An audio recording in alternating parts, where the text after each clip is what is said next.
I had never really thought about doing TV. And when I started entertaining the idea, I was like, I would want to do something that's a comedy, something that is lighthearted, makes people laugh, because those are the type of shows that I love. Like, my favorite shows are Parks and Recreation and The Office, which are both NBC workplace comedies.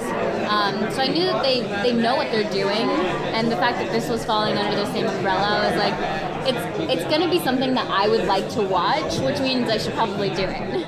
What was your reaction to being in a superhero show and not wearing the tights and a cape? For me, it was always pitched first as a workspace comedy, which I love.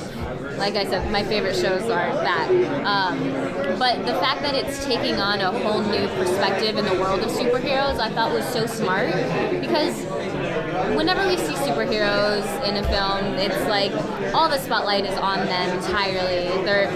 They have a super epic battle in the middle of the city, and they just leave the city in rubble, you know? But like, what happens afterwards?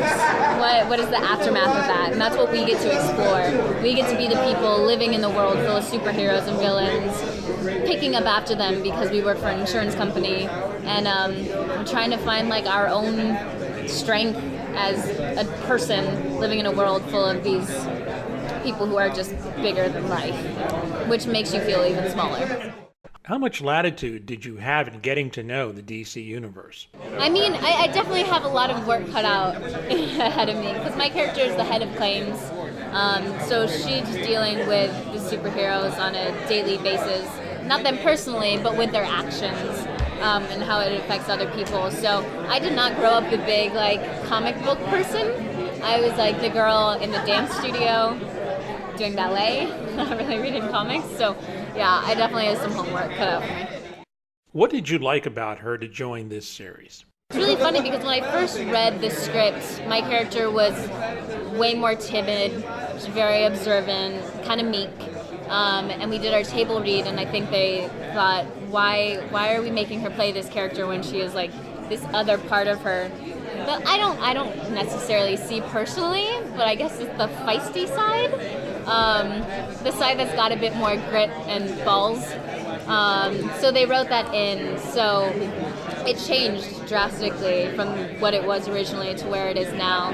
I just love her because she's kind of standing for the fact that you don't need superpowers to be a powerful person.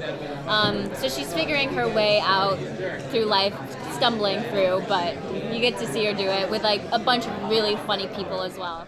What's the atmosphere on the set with these comedic actors, and especially when they go off script? It's very new for me. Comedy isn't something that I've done a lot of, and all these guys they're comedians. They're so funny, they're so smart.